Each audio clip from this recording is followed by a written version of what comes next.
What's going on, everyone? Welcome to episode 248 of Littleroot Lessons. Go Birds! That's it. That's the pod. That's it. That's it. That's it. Okay, bye everyone. We're gone. See ya. No, we're a day late because holiday and bird day and sick and everything. Work and all that jazz. I didn't go to work today because I was sick, but yeah, I did go to work, but I had to work late.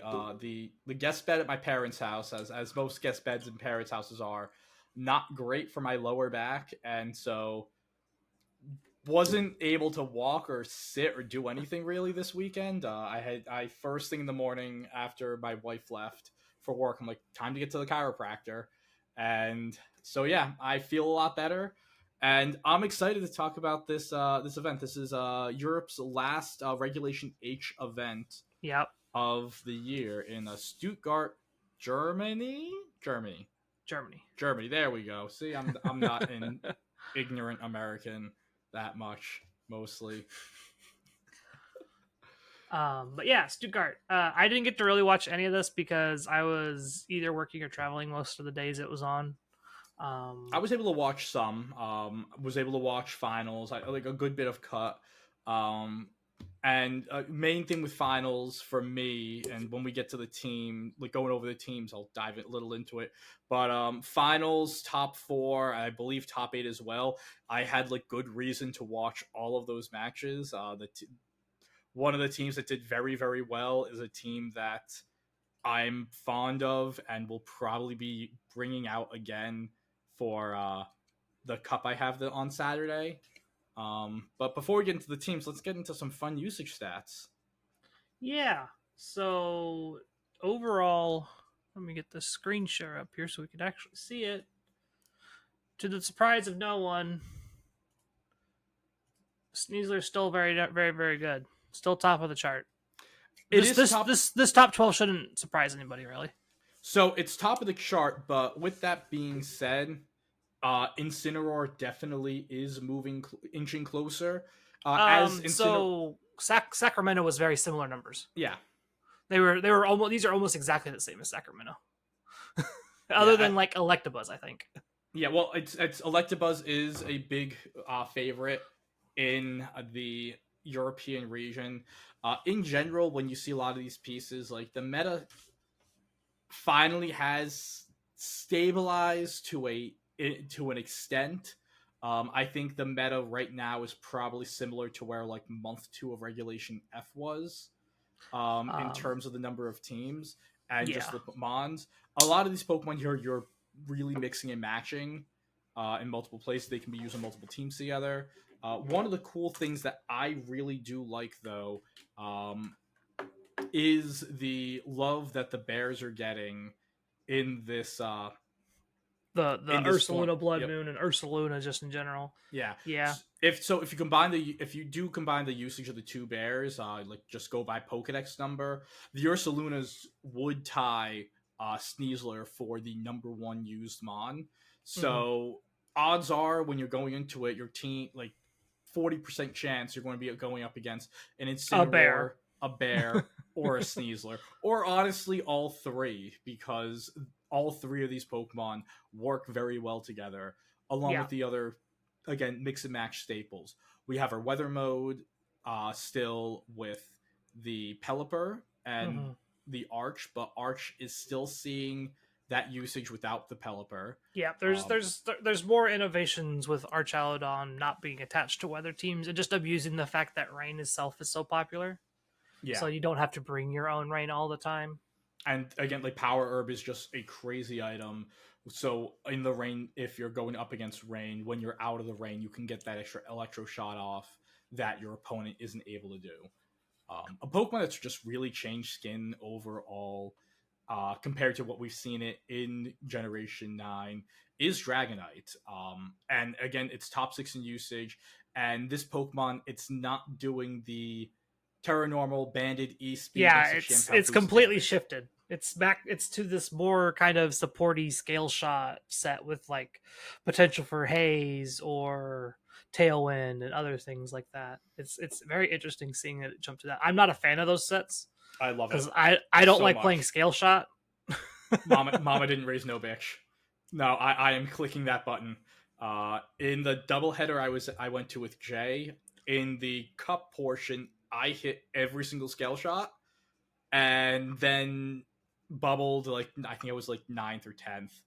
Um, so all the missed scale, so all the hit scale shots were in vain. And then we go Yep, into the didn't matter. challenge, and in the challenge, I went and I missed 2 scale shots that one of them 100% would have won me my match. The other Mhm. one would have kept me in it and probably would have led to me winning. But I went from like missing them all to like I'm sorry, hitting them all to like missing them when I really needed them. But at that point, I was like, whatever. Um, You I used all your luck early. That's just how yeah, it works. no, I do think the scale shot set's really cool. I think that being able to break a sash on a mon like Pelipper or Sneasler and take him out is really cool. Even against opposing Dragonites, if you force Terra to another mon, the first scale shot will break through that multi scale, and Hmm. hits 2 through 4 will finish the job, which is really great. And it is also neat, like really diving deep into Dragonite's move pool. There are so many great moves, to the point where it kind of has that quasi like wouldn't call it a Whimsicott or Grimmsnarl 4 move slot syndrome, but going through like building with my group with Dragonite, we're like, okay, well, you need Scale Shot, you kind of need Tailwind, especially for the teams that are using this form of Dragonite.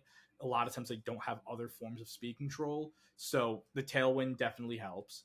Hmm. Haze is kind of good because like these setup mons, the King Gambit that we see on screen, The um, Golden the Go. Golden Go, the Arch, one that we don't see on screen but was very prominent was Quiver Dance Volcarona, Hmm. especially with Terra Fairy. Having Haze to shut that down is really cool. And then you're like, okay, so if you have the Haze, you have the Scale Shot, you have the Tailwind, you have one spot for E-Speed or Protect or coverage like Ice Spinner, Stomping, or Low Kick.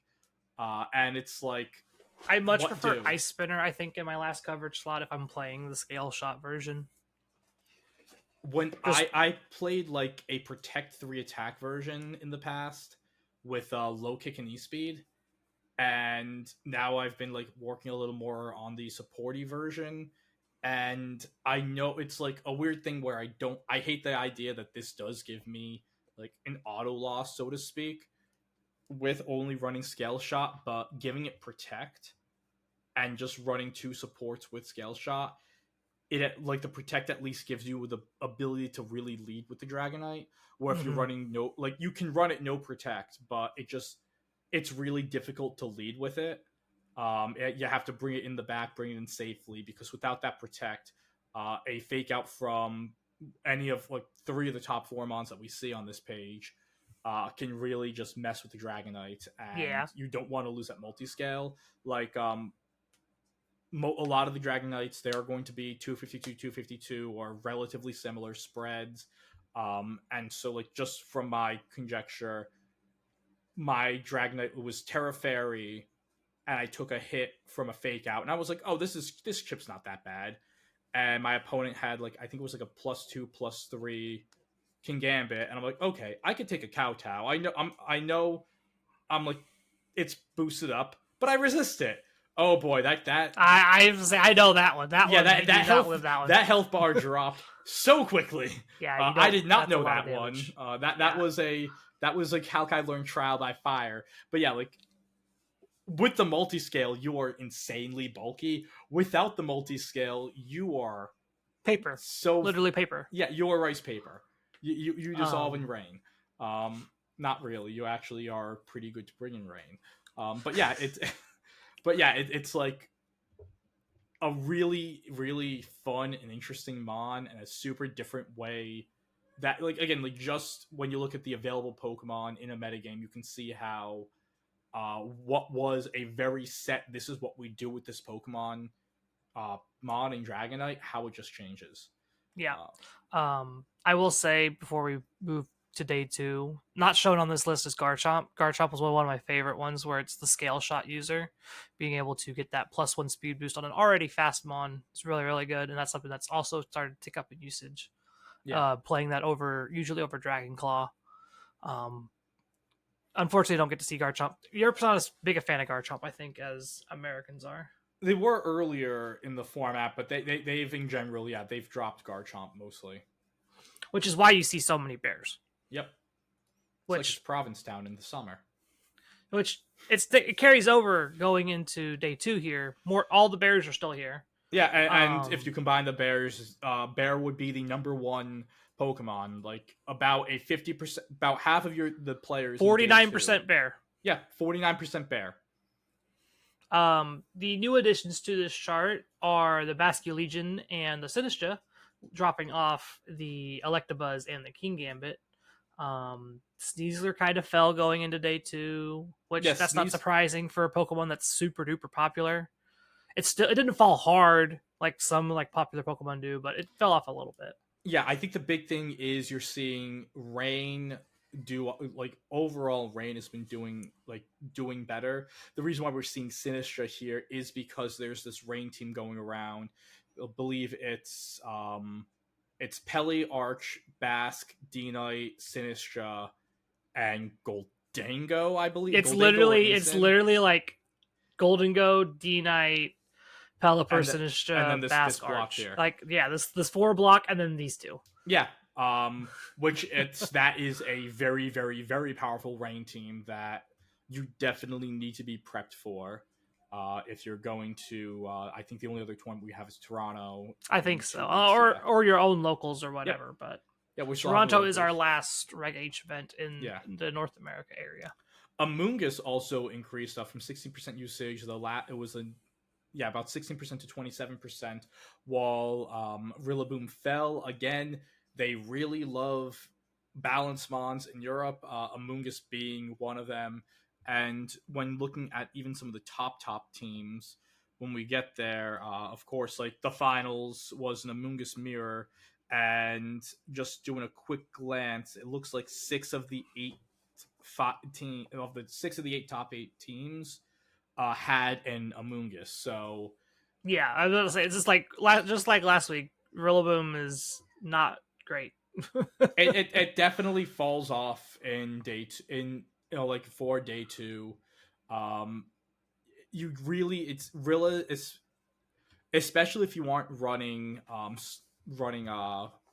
was it high horsepower? Yeah, it's high horsepower. High horsepower has pretty much become the norm for your Rillabooms now. Because if you aren't running that, then you literally can do nothing against Incin and Goldango, which that's really bad if you don't have an answer into those mons, especially when the 2 of them just completely destroy. It also helps your Sneasler matchup a ton. There's just a lot that having that innate ground coverage and high horsepower is good for on Rillaboom. But Rillaboom being a grass type, being weak to a lot of these Pokemon above it, really cause it to struggle. Absolutely. But yeah, I will say this. It is cool seeing Sinistra. I know this time last year, pretty much every Regulation E tournament, it was Jay Carter and I saying, Sinistra, Fraud Watch, Sinistra, Fraud Watch. Well, a year later, top 12 in usage, it's a key component of one of the main archetypes that you're going to see in this late stage of Regulation H. Yeah. Not a fraud.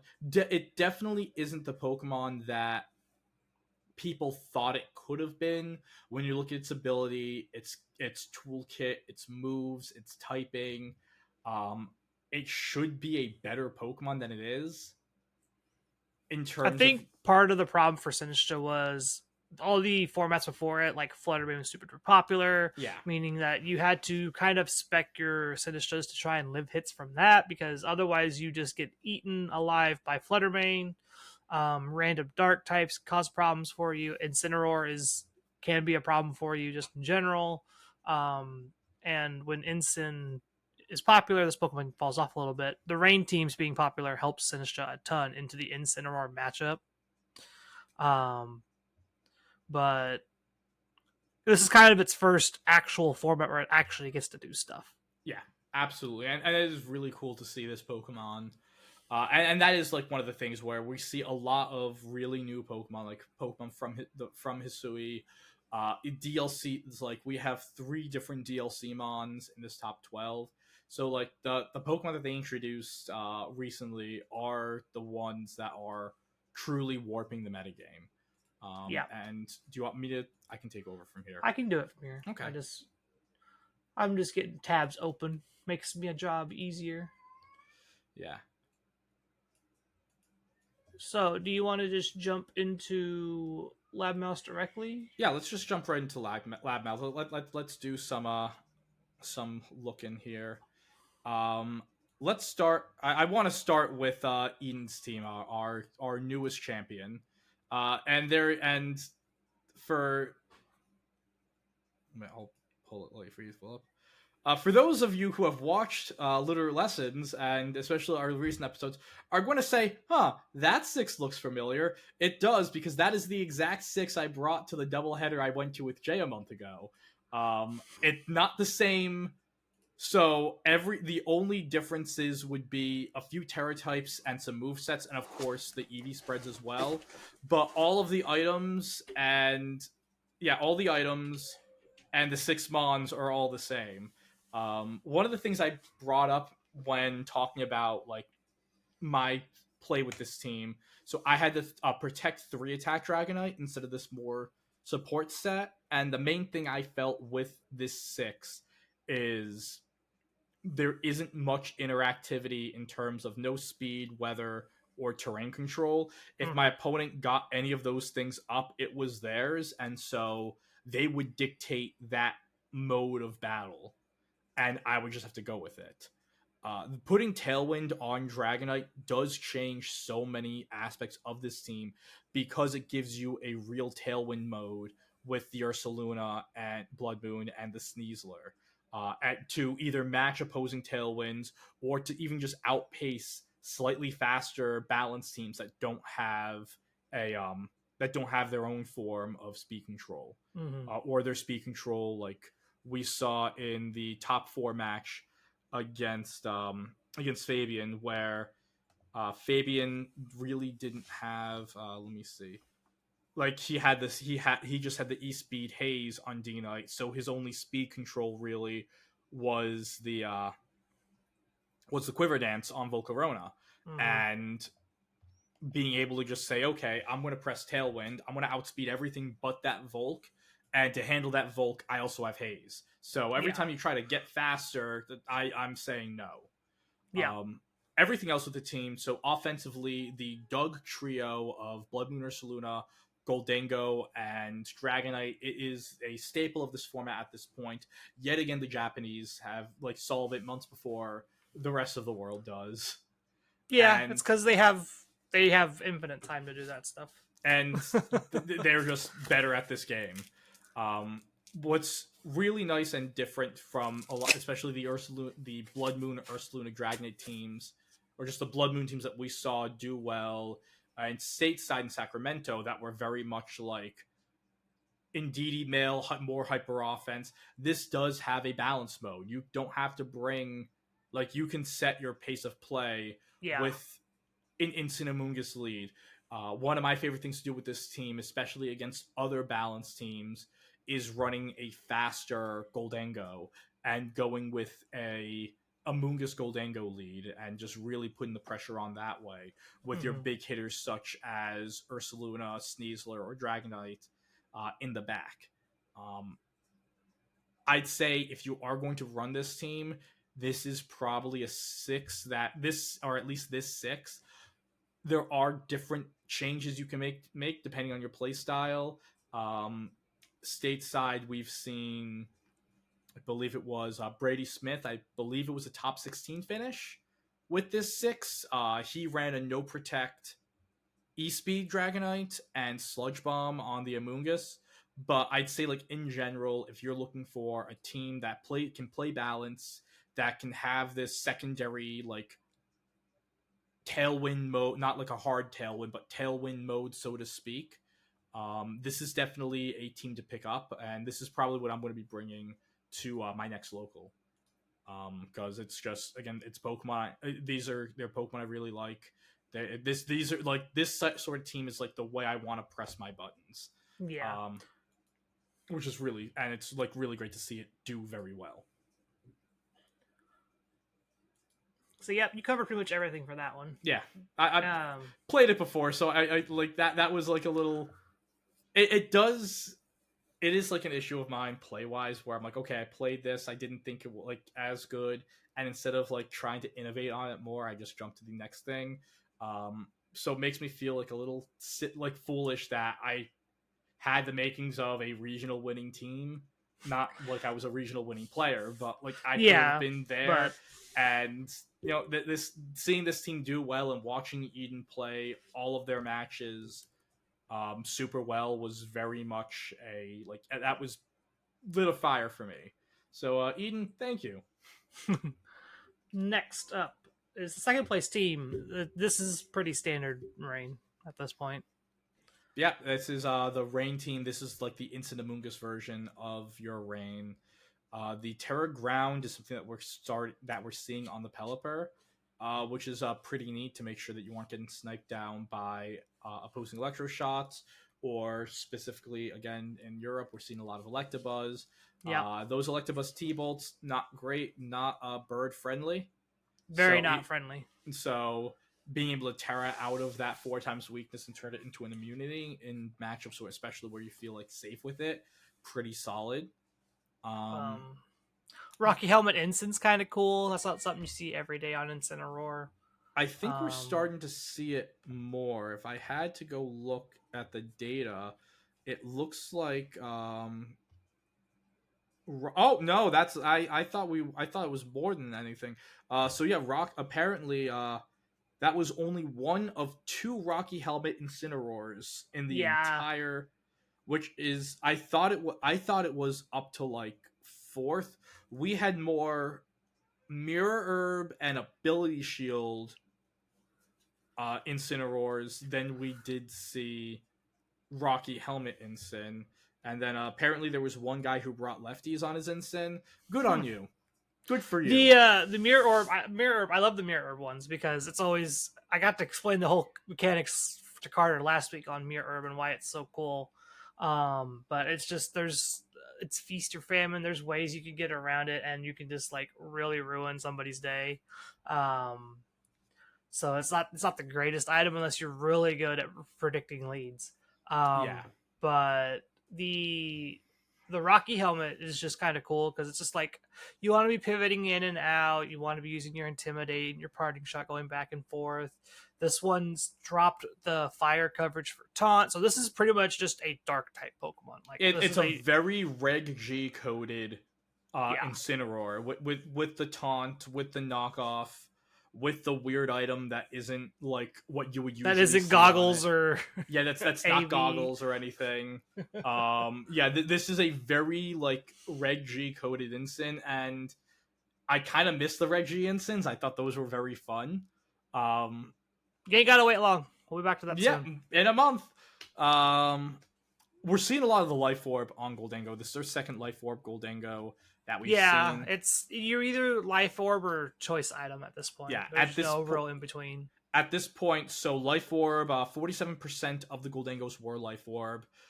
Choice Specs in second at 13%, Metal Coat at 11%, Scarf at 10%, and then the items that we're used to seeing on the Goldango, the lefties and the Citrus Berry, but mainly the lefties only a little under 9%, and Citrus only a little under 8%. So again, like while the moveset itself is very common from what we've seen Goldango do throughout its entirety of Regulation G play, this is, I think, as offensive as Goldango's gotten since, honestly, like Reg A or Reg B.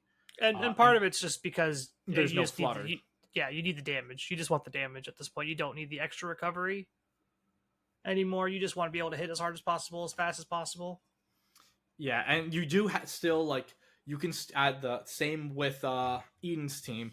You can still do this Amoonguss, Amoonguss Incin Goldango game, and you can play slow. You can pivot in and out. Basculegion, while it's not fast, you like that's a pivot piece you can bring for those modes. Honestly, even Arch Out of Rain is just an amazing Pokemon in this format.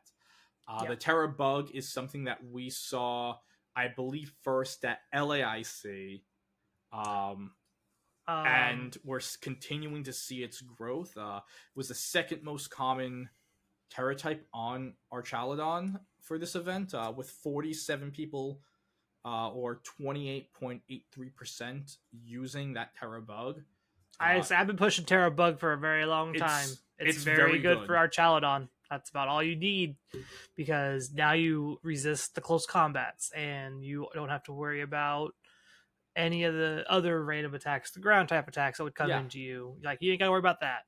Yeah, and the bigger thing with the Terra type, like the grass Terra type, as great as it is to be Spore Immune, as great as it is to be Spore Immune, you have 2 Spore Immunities and Taunt. Usually, so it's like you aren't super Spore weak. And one of the things with what you said, our most common close combat Pokemon in what's it called?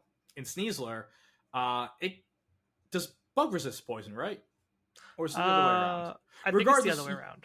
Regardless, you aren't weak to Dire Claw by being Terra Bug, and that's kind of important because when you do Terra out of your Steel type, you do let Sneasler click its favorite button, and at least this way they aren't getting the full maximization out of clicking that button.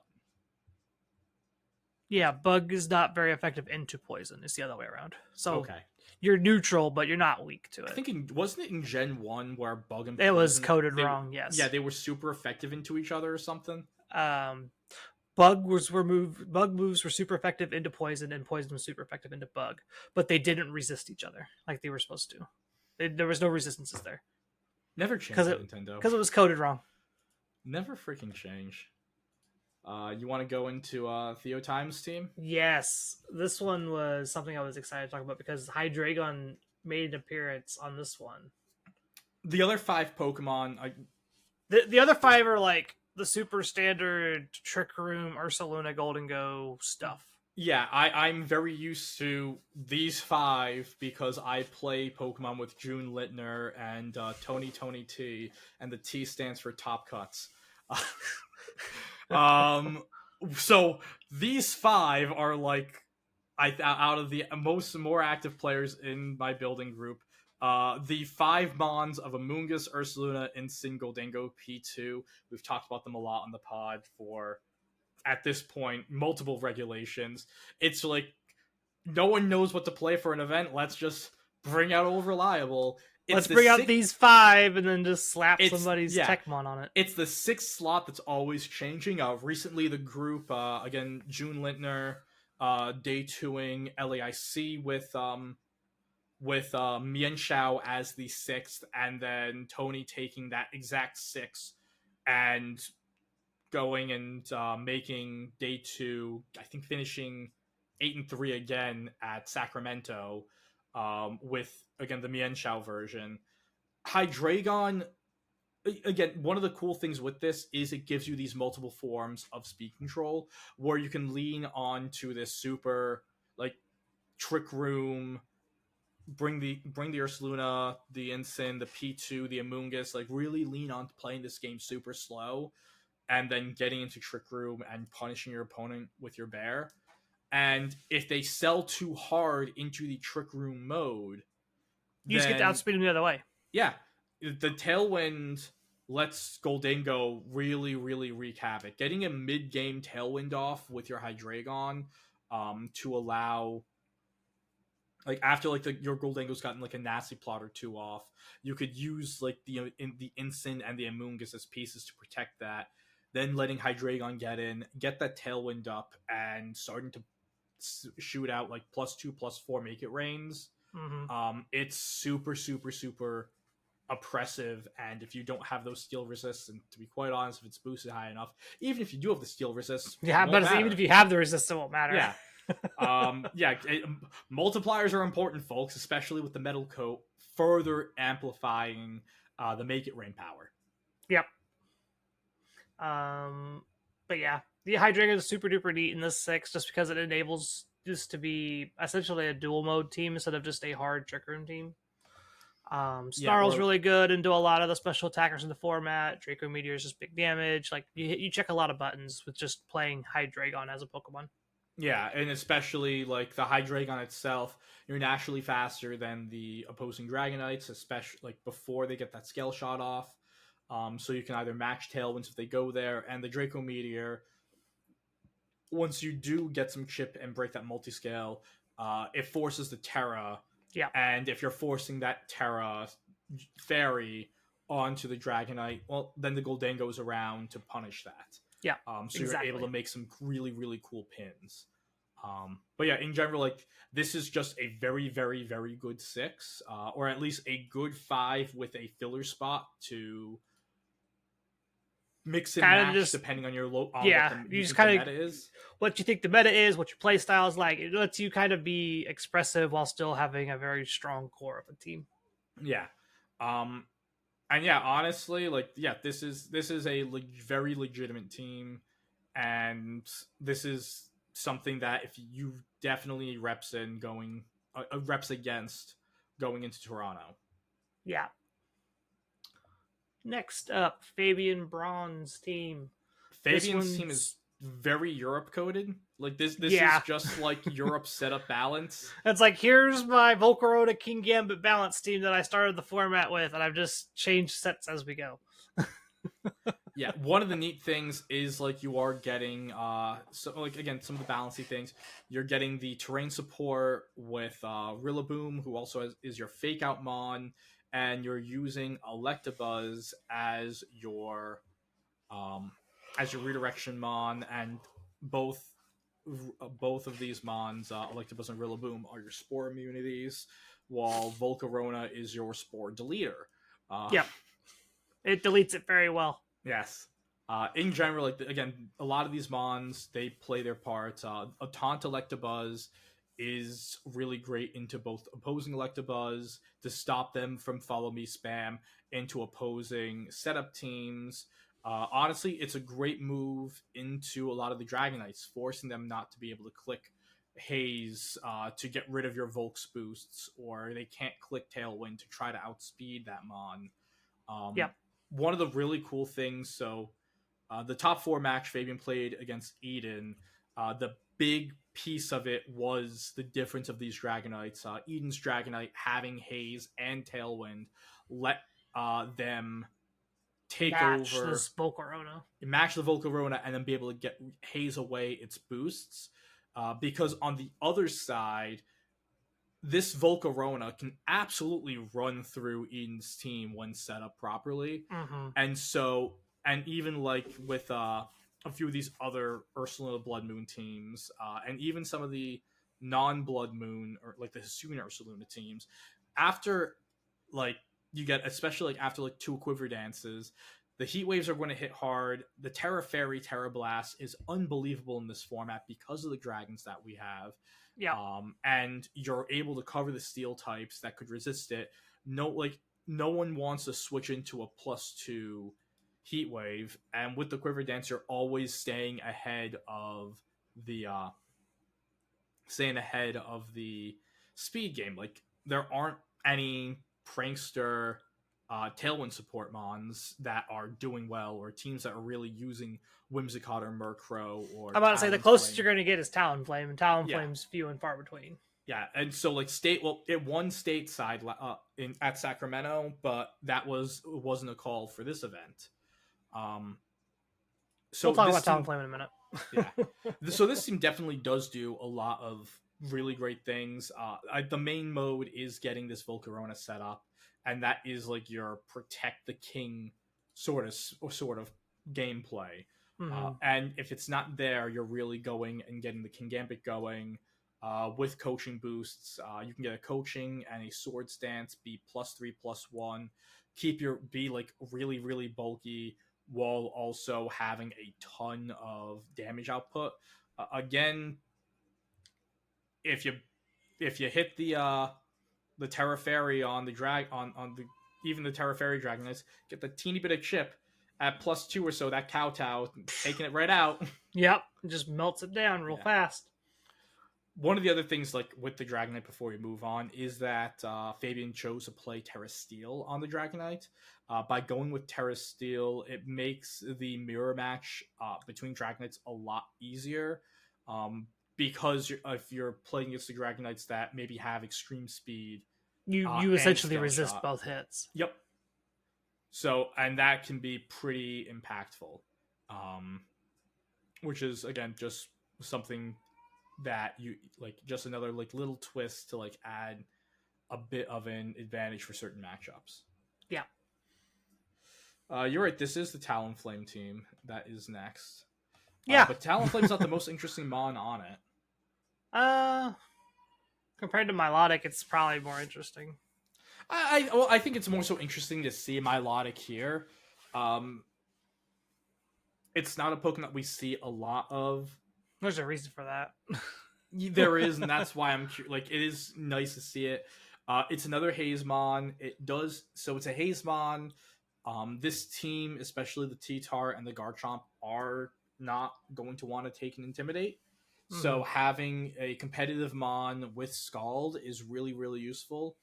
And again, it's like it adds an extra layer of teams of speed control where you aren't really relying on the Talonflame to do everything there, but you're going and having that like Icy Wind as a secondary speed control mode. After an Icy Wind, depending on how you trained your Goldango, your Goldango should be outspeeding a lot of the format. Your Garchomp should be outspeeding pretty much everything in the format. Mm-hmm. So it's just another interesting tech on a Mon that we really haven't seen much of at all. Yeah. Everything else is kind of just the standard sand stuff. You have your Talonflame to support next to your Garchomp. You have Tyranitar that's just strong and enables a lot of the things that Garchomp's trying to hit, and it works out pretty well. Yeah. The Milotic's just like the weird one. I think one of the nice things here is that they're going with the rough skin Garchomp instead of the Sandvale. Yeah, the Sandvale versus rough skin's like negligible at best. I think, the main reason why I really like the rough skin is because it lets your Garchomp always have an ability. It doesn't only sometimes have an ability if you bring another Pokemon, and only on the turns where that weather's available. Mm-hmm. So rough skin, like, while the Sandvale can definitely win you games because you get that dodge that you wouldn't have gotten if you had the rough skin. The rough skin, at least, like, you have that consistent ability there, and that's still a really, really good ability. So yeah, that's a pretty nice way to look at it. Yeah, everything else is pretty standard. Yeah. Hey, look, it's that same 5 again. This time with the villain. So slightly different. There are some different spreads, but yes, the main one is different Tailwind Mon with the villain, which also gives some relatively accurate hurricanes and sleep powders with the compound eyes. You're also seeing a few item change-ups. This Amoonguss over here with the Clear Smog and Covert Cloak. That is very similar to the Iwafuchi team from Regulation F, which also ran the Terra Fairy Covert Cloak. Iwafuchi that team ran Sludge Bomb over Clear Smog because setup wasn't really a big part of Regulation F. Mm-hmm. The main setup mon was Goldango, which you can't Clear Smog. You weren't Clear Smogging it, so. Yeah. But right now, having a way to Clear Smog to get rid of the boosts on opposing Dragonites, to get boosts off of even, like, actually one of the great things this Amoonguss can do is it can kind of pin opposing Archaludons into making those decisions. Are you going to Terra Grass? Are you going to Terra? You're going to Terra in front of me to get away from my Spore, or are you going to stay Steel so I can't remove your boosts? Yeah. So it does make that little fun mind game there. And also, while we saw with Fabian, he was using not Fabian, I'm sorry. Theotime, he was using the metal coat. We see the life orb here on the Goldengo, which isn't too bad because you have that pollen puff to Mm-hmm. recover the health as well. The life orb Goldengo, the reason why it's so popular right now, not only just getting the damage off, but the life orb helps you in the Goldengo versus Goldengo mirror to make sure that your Shadow Ball knocks them out. Yeah. Which, with Goldengo being such a popular Pokemon, if you're using it, you're probably going to be in a mirror situation a fair bit. So it does give you that little extra boost that's pretty useful.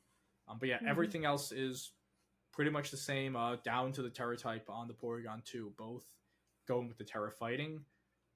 Fighting's become like almost the standard norm for At this point. Porygon. Yeah. All right. I don't remember. I don't know what the second one is. What's the second? Like, what's the So other Terra type fighting for Porygon? was on 76% of Porygons, and then the next was ground at like a little under 10%. That's the other popular one. Is ground. Yeah, ground. Again, it's just good typing into the format. Ground is great offense, which is why we see the bears, which is why Garchomp's popped up every now and again. And Ground type's good. Who knew? When we get Landorus back, it'll be good. It's kind of weird that we're about to go back to a format that has Landorus Therian, and it's not the Landorus that anyone's going to use. Right? I am so happy that I got on the Landorus Incarnate train before everybody else did. You were one of the first people to be like, "Yep, this is good, guys. You should play this Pokemon." I'm not shocked that the Lando I ended up being good. I'm shocked at how bad it feels to play Lando T. Yeah, right. Like, it just does not. That's the part that's like, I'm like, wow, this not good. It just does not feel good to play it. The next team used none of those Pokemon because they're illegal. Hey, look, it's Joe again. It's his third straight week. What was it? He had. He was at Sacramento. Yep, he hit Sacramento. He hit LAIC. So yeah, that's 3 in a row, right? I'm looking at the dates right now. Yeah, it was LAIC. Yep, LAIC. Then Sacramento. Then Stuttgart. Back to back to back.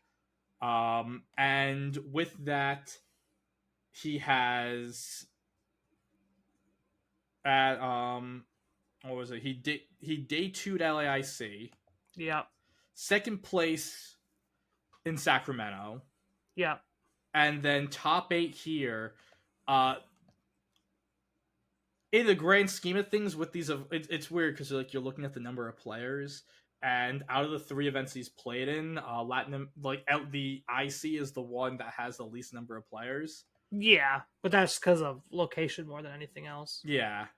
And then he also had Louisville, and he's been pretty much running this, not this exact 6, but the general consensus like of this Sun team, with the honestly at this point the classic Joe UX9 Sun, the AV Gambit, the Jump Pluff. He has been championing this Jump Pluff forever. Yeah, it's honestly kind of become like, at least for this generation, his mascot is this Jump Pluff and the Torkoal.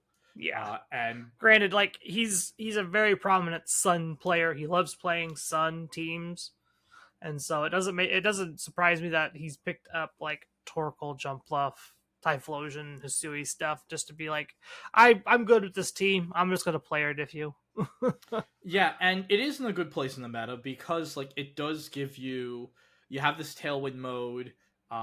Joe, well, like the natural typing of these Pokemon, the 2 dragons, the Steel type with Gambit, you're able to have like defensive switch-ins, even though there really doesn't seem to be a set defensive backbone on the team.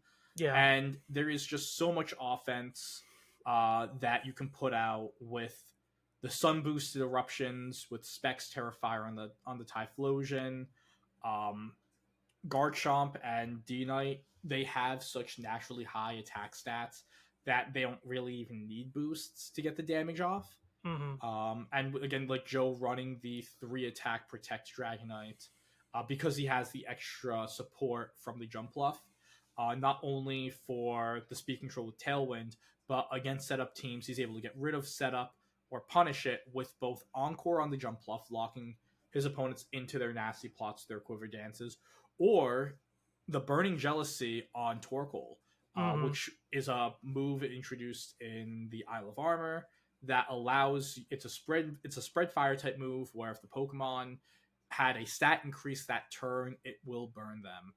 Used to It be very is popular in Sword and Shield. Yes, because every turn something was getting a boost due to Dynamax moves.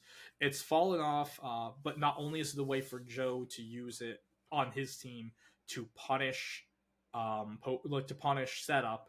It's also just a very it's a move that hits Mm-hmm. on a team with a lot of moves that misses, and I feel like that just is Yeah, Joe's downfall. I feel like if that's the downfall of Sun teams usually in general is you are trading power for accuracy. yeah, the Jump Bluff, the sleep, and he did have a sleep powder miss in this top 8. That wasn't great, but yeah, the Jump Bluff, you can't count on sleep powder release storm. You can't count on the earth on the overheat from his 2 fire types. You can't count on scale shot. Um, Can't count on Heat Wave. yeah, you can't count on heat wave. So there's part of me I want to see Joe just go into a tournament with just all move pull a what the heck is his name? Just go gambling. Just No, the opposite of gambling. I oh, want him just to all moves. just all literally just not a single move that could miss, because I feel like as good of a player as and by good of a player, he's one of, especially in this format, Joe Ugarte was struggling in the 24 season for Joe Ugarte standards. Once Reg H hit, he is back. Yeah. He has he is back big time in this regulation. But I would like to see an event where he's I'm going to player diff, and I'm also going to know that I hit my moves, because it's I feel like there's times where he makes the play and oh well, crap, the leaf storm missed. You missed it. Sorry. Yeah. Nothing no one can do about it besides make the decision to not run leaf storm months or weeks earlier when prepping for the event. Yeah. But still, it's this is a really great Sun team, and we've seen not only just Joe, but of course Marco Silva winning LAIC with Sun. Sun, I will say it's when we did the tier list re-rank, we're oh yeah, Torkoal sucks, Sun sucks, and then 2 of the best players in the world were nah. Sun's It's still good. It's part of its player diff. I'm just going to say, Yeah. Joe using Sun is a lot different than just your random local playing Sun, unless you play locals with Joe. But yeah, it's one of those things where it definitely still is a team to keep an eye out for and to have a matchup into. Yeah. Last team out of top 8 was Maddie Morgan's. Shout out Maddie. Yeah, another very, very consistent player. And again, just going with this balance. This feels like a similar team to the Incineroar, Goldango, Bear teams. But no bear. Nope. This one having Porygon 2 as your speed control option. And even though there's no set Trick Room sweeper on the team, just having the ability to play to go into a Trick Room mode is pretty useful. It plays mind games. It keeps them from just clicking Tailwind on turn 1 a lot of the time. And if they do have a generally faster team, you can play your Goldango in Trick Room along with the Incin and the Mungus, of course. Mm-hmm. The Encore on, I didn't even know Dragonite had Encore. Yeah. So having that over Haze, and also going Terra Ground with Stomping Tantrum to punish the opposing steel types along with your Sneasler is great. This Sneasler has coaching, and one of the nice things with coaching with the Scale Shot Dragonites, not only can Scale Shot miss, but you get a +1 to your speed, you get a -1 to your defense. And the so coaching evens negates it it. out. Yeah, the coaching scale shot is pretty much getting a like using those two moves. It's It's Dragon the Dance. yeah, it's Dragon Dance, but Dragon Dance that does damage, that breaks sashes. Yeah, it's Dragon Dance that does damage. Yeah. I was gonna say back when we saw it the first time, like I'm a big fan of the coaching Sneaslers next to my like loaded dice Dragonites or Garchomps or whatever, just being able to essentially negate that defense drop while also boosting my damage overall is really really good. Now, see, that is one of the things that I did have the coaching on my cup team. I feel like, and at least with the 6 I brought, the only Pokemon that really got and could take an advantage of the coaching was the Dragonite. And outside of that, it never felt like a really great move. Did I press coaching next to the Goldango? Who can say? I don't know. Who are you? My mom? Defense boosts, man. Defense boosts are always good. Yeah, then the good as gold pops up like, not great. What is cool though with the coaching, and I've said it before, next to the Porygon 2, you can make your Terra Ground Porygon's Terra Blast a physical move. So if they do metagame you to make your download go +1 attack instead of special attack, just coach next to your Porygon. Yeah, it does get boosts. Yeah, make it insanely bulky, get it up to like +2, +3, and all of a sudden your little Porygon here is a sweeper that can heal itself, set its own speed control, and is bulky as all hell. So like that is like a little neat thing where on Maddie's team, like the coaching really works. Where on Eden's team, even though 5 of the 6 Pokemon are the same, just that switch from Ursaluna Bloodmoon to Porygon 2 makes the coaching worth using. Mm-hmm. Now, I don't know about you. Were there any teams you wanted to bring up outside of the top 8? Because we do have one other team and player I want to shout out. I don't think so. I think everything else looks fairly normal. Yeah, I mean, we've seen like Adrian's got the Juan Garcia Dozo Baxcalibur team in 33rd. Yeah, we've seen that. I think like we're seeing like other top players. Like we saw Francisco Raga, Marcus Statter.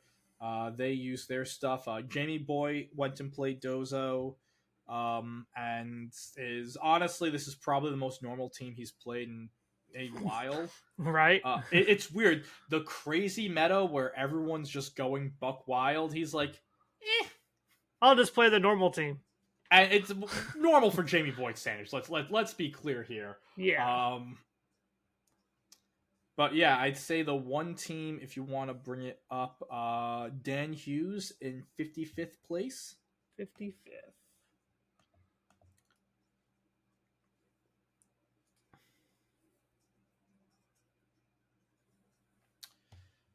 So Dan is one of our community members. Dan Chunks in the Discord, for those of you who don't know, or at least like you would probably know him as Dan Chunks. I believe this is Dan's first day 2. So not only congratulations for your first day 2, but for your first top 64. Mm-hmm. This team takes a bit of a mix of the balancy play with a different approach on rain. Aspects that don't make this regular rain really.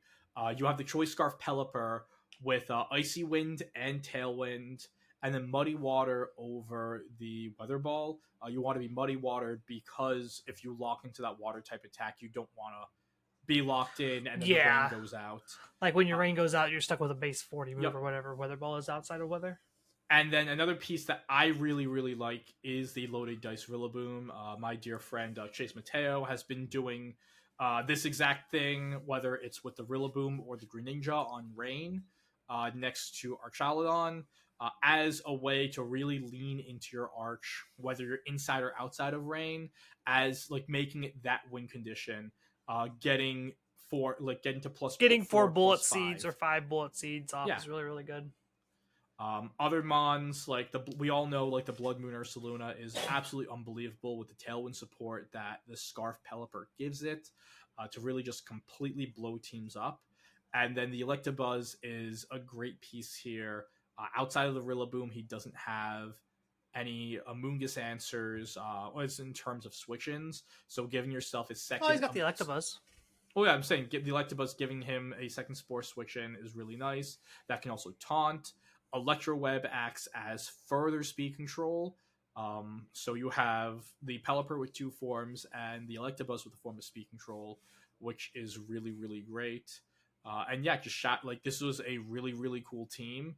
A merge of all the different Pokemon and archetypes that have been doing really, really well in Regulation H. And shout out to Dan for having such an amazing finish.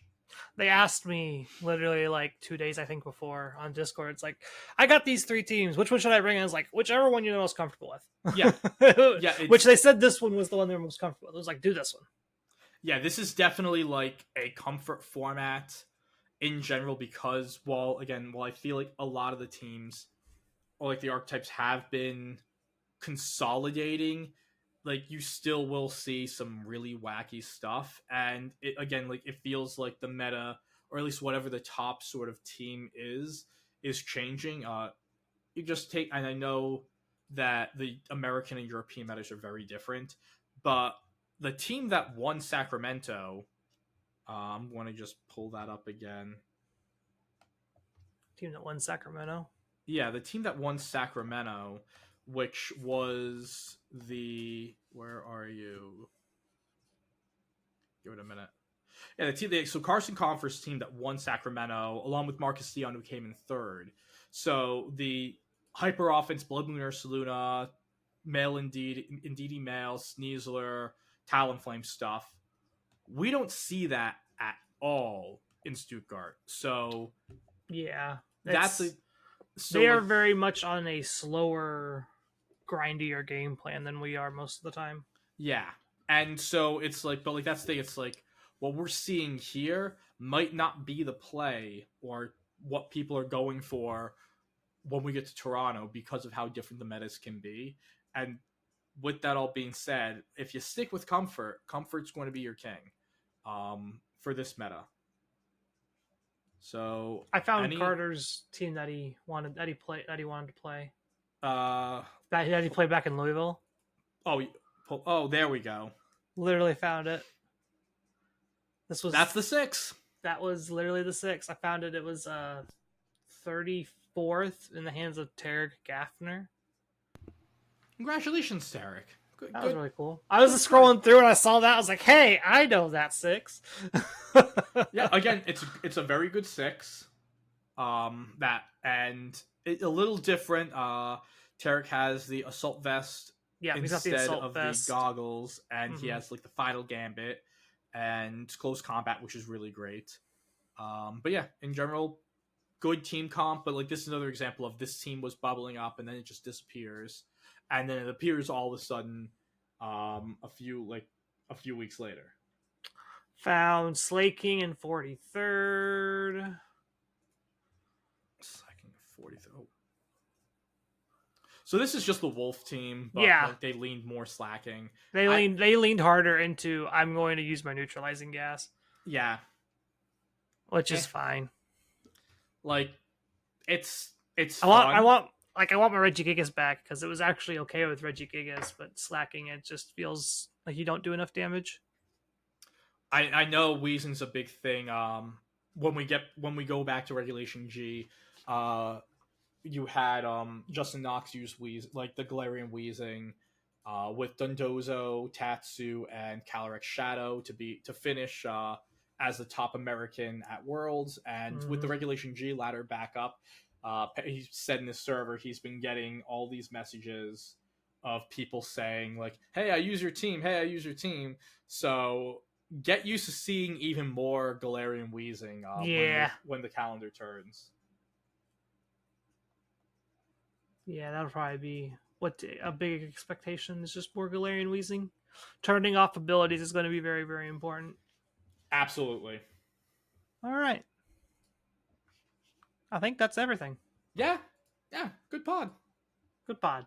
Day late, good pod. Yep, worth the wait, folks. Worth the wait. All right. So okay, so I'll take us out of here. I ain't got to do a crazy edited one for once. It'll be fine. I know, yeah, I can do it.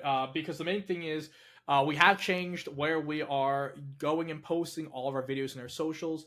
We are now using Blue Sky, and we are at Littleroot Lessons. Yeah, it's the full thing. It's not LR Lessons. It's the full Littleroot Lessons on Blue Sky. If you follow us on Blue Sky, you already would have known that we weren't putting an episode out today because I went and put out that, hey, we aren't posting anything today.